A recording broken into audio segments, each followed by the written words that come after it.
Contar um pouco aqui da história do Japão, a história completa, uma tentativa de entender a identidade do povo japonês. Não sei muito bem como vou fazer, mas a ideia aqui é dividir em episódios de em torno de 15 minutos, mais ou menos, para passar uma visão de tudo mesmo, né? Passando pelos fatos mais marcantes desde o início da civilização japonesa, fatores religiosos, a era dos impérios, dos samurais, até chegar à era Meiji, que é o início do século XX, o nacionalismo japonês, a Segunda Guerra, né, as bombas atômicas, né, que destruíram Hiroshima e Nagasaki, até o milagre econômico e resultar aí finalizar aí até os dias atuais, tá bom? Então, vamos lá. Bem, o Japão é um país muito influente no mundo hoje, né, uma cultura riquíssima. O Japão pertencia à Ásia continental, está entre quatro placas tectônicas que formam o Círculo do Fogo do Pacífico. Está dentro de um arquipélago composto de 3.000 ilhas.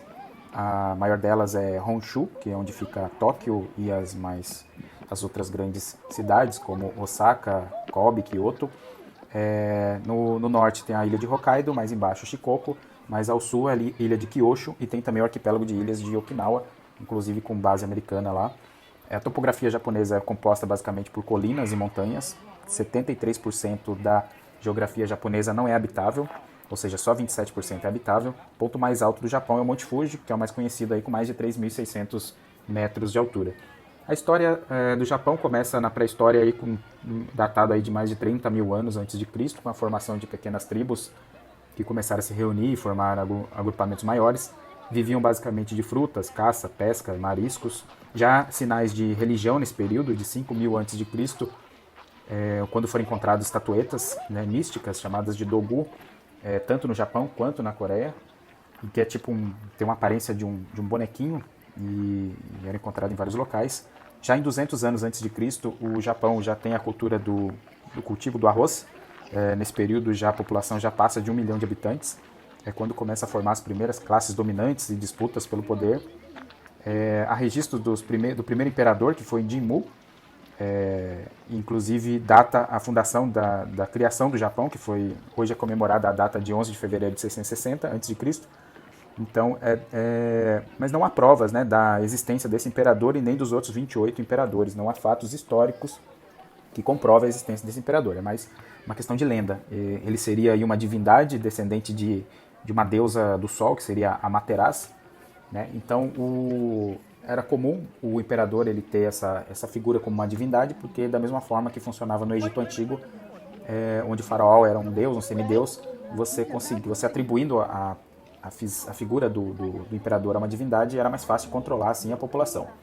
Já a partir do 29º imperador, que foi Keimei, esse sim há provas de sua existência. Ele veio do clã Yamato, esse clã está na dinastia até hoje, né? É uma dinastia que está no poder até hoje. Todos os imperadores que sucederam o Keimei descendem dessa mesma família. E esse clã, né, o clã Yamato, ele vinha dessas formações de casamento entre famílias, né, de tribos que iam se formando e formando grandes clãs. Então, por exemplo, uma família de guerreiros se casava com uma família de ferreiros e arqueiros. E aí o patriarca dessa família, o patriarca mais forte da família, ele se tornava o líder do clã, que determinava os rumos do clã. Havia também o shintoísmo, que passou a ser religião somente a partir do século XVIII, que era um tipo de cerimônia para fazer a adoração dos kamis, que é o tipo de entidade sobrenatural, espíritos que, de acordo com as crenças, estão em todos os lugares. Também da Coreia vem o budismo. O Japão ele tinha muito contato com um clã da Coreia chamado Paik, e esse clã traz o budismo para o Japão. O budismo que nasceu na Índia, depois ele se espalhou pela Ásia e o Extremo Oriente, e basicamente prega seguir o caminho e os ensinamentos do Buda, né, para superar o sofrimento, derrotando desejos, vícios e tal, e buscando aí paz interior. Da China vem a influência vem o confucionismo, né, a filosofia de Confúcio, que inspirou na criação de leis no Japão. Basicamente aí prega a questão de caminho para a ordem, uma hierarquia social, respeito à burocracia, etc. O budismo ele ganhou muito espaço no Império. O imperador gostou muito da ideia porque ele queria um império civilizado e viu no budismo uma forma de filosofia para poder unir o povo. Nesse período havia um clã chamado Soga que usou da influência do budismo para poder se aproximar da família imperial, e com o tempo eles começaram a mandar no país. E nesse clã havia um príncipe chamado Shotoku, ele que é conhecido por ter batizado o Japão como Nippon. porque ele escreveu uma carta para o imperador da China, e nessa carta ele se referiu ao Japão como o local onde o sol se nasce e a China o local onde o sol se põe. Em japonês, terra do sol nascente significa Nippon, Nihon, né?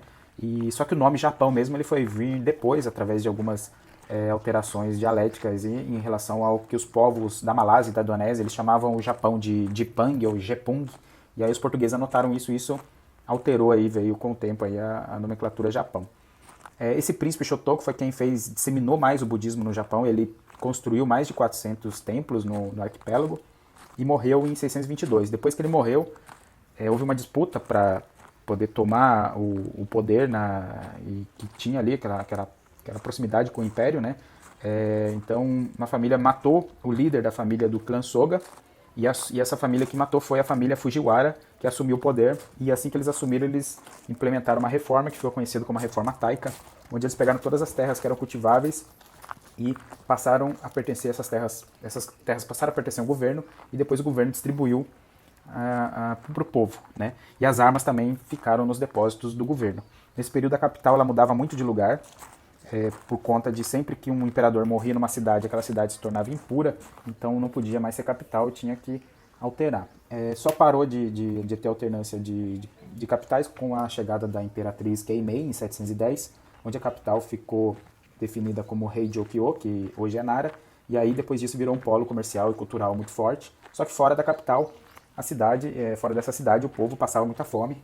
Em 735 veio um surto de varíola que acabou matando 1/3 da população do Japão em pouco mais de 2 anos. E foi um período bem triste, né, para a história japonesa, com 1/3 da população sendo dizimada aí por uma pandemia. Em 794 a capital mudou para Heian-kyo, que é Kyoto hoje, e ficou ali por 1000 anos.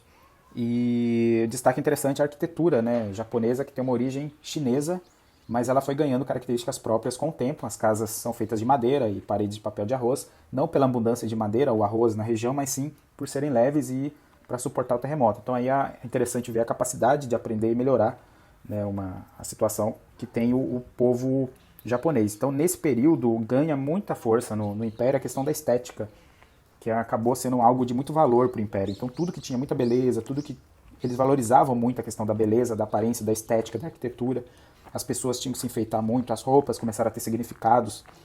Então, com o tempo, a corte começou a... Só pensava nisso, né? A corte ficou cada vez mais desconectada com a realidade e a população continuava ali passando fome e a corte pensando só em beleza. E, por outro lado, os clãs, haviam clãs que estavam cada vez mais poderosos e com cada vez mais terras, e quem tinha pouco ficava com cada vez menos. E alguns clãs, eles tinham tanta terra que não conseguiam controlar. Então eles dividiram essas terras entre alguns nobres, que eram chamados daimyos, que eram tipo uns caseiros contratados para tomar conta, e esses daimyos foram também se tornando cada vez mais poderosos.